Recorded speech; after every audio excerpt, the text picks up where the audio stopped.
Coinbase might be in trouble. Justin Sun might be in big trouble. And also I'm gonna explain what happened yesterday at the FOMC meeting, and I'm gonna compare it to Bitcoin.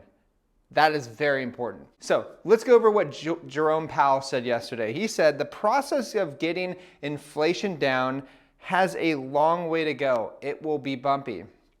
He is right. It will be very bumpy ride up because inflation is not going down for the rest of your lives. I don't care how old you are.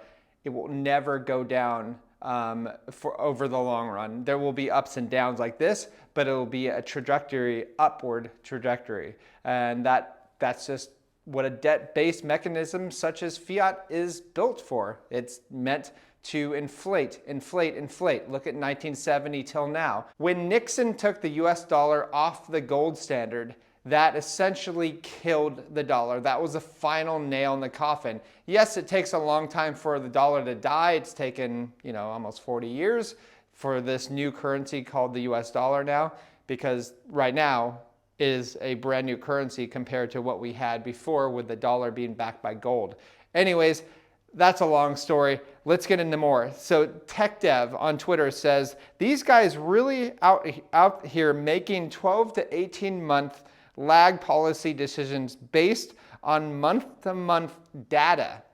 Imagine driving a super tanker only looking behind you. Exactly. These guys are hell-bent to inflate no matter what it takes, whether it's raising interest rates, which aren't going to help. It's not an interest rate problem that the US dollar has. It's a currency problem. It's a debt-based problem. Moving on, we have American banks are missing hundreds of billions of dollars. The Economist, just missing. Let's make a whole scene about FTX, but cover that up. So it just shows you what a big scam US banks are and what they play. Lots of money missing in banks, and there'll probably be no repercussions for that. But you know what?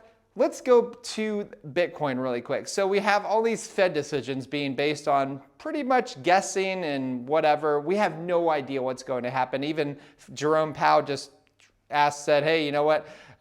There's no rate decreases in the near term.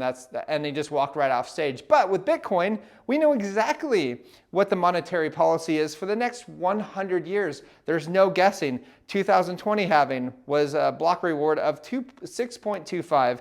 2024 halving, block reward of 3.125. And all the way, let's go to 2112, year 2112. The block reward will be 0.00000074. Yes, that's almost 100 years from now. So we know exactly what they are going to be doing. And that is why we preach Bitcoin, because it has the most sound monetary policy the world has ever seen by far. Transparent.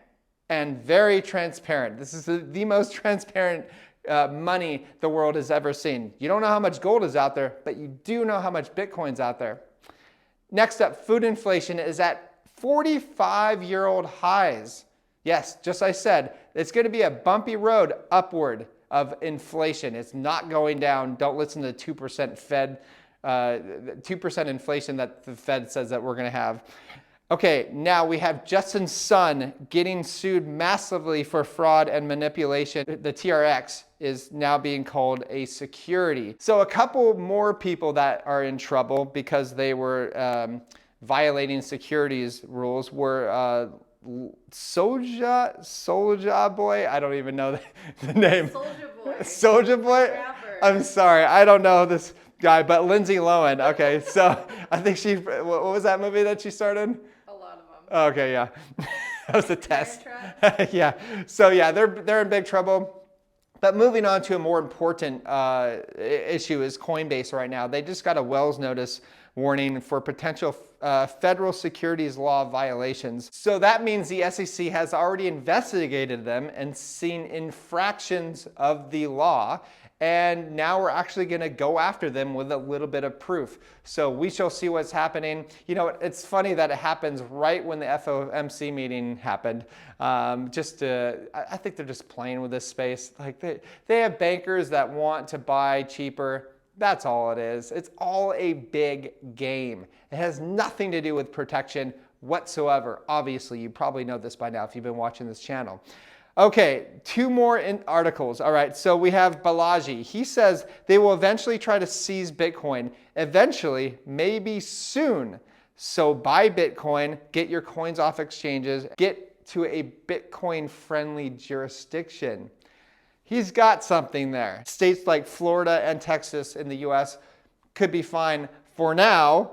Still part of the federal government, or still part of the US government. So yeah, they can do whatever they want at any time. And or El Salvador or UAE if you're abroad. So there are good places, but my argument with this is, yes, they can seize Bitcoin, but not if you hold your private keys and you hide it really well. Like, you know what? It's different from when the Jews back in Nazi Germany were getting their gold confiscated because they had to, you know, hide their gold really well. Now you can hide your private key in your head, which is really good, especially for what is probably to come. And who knows if he's right on if they're going to try to actually seize people's Bitcoin. You never know. Governments are freaking crazy. I don't know if this is going to happen, but you know what? I wouldn't put it past them. So that is all I have today. What my suggestion to you is keep an eye out on what the Federal Reserve is doing if you want, but keep in mind that this is only short-term movements that the Fed is going to create, all right? Long-term, there's nothing the Fed can do to make Bitcoin go down because it's deflationary. There's only a certain amount. It has an inelastic supply, and that is why I'm holding on to it for the long term, because I know that it's going to keep up with inflation, unlike pretty much anything. All right, that's all I have. Please like and subscribe, and I will talk to you soon. Bye.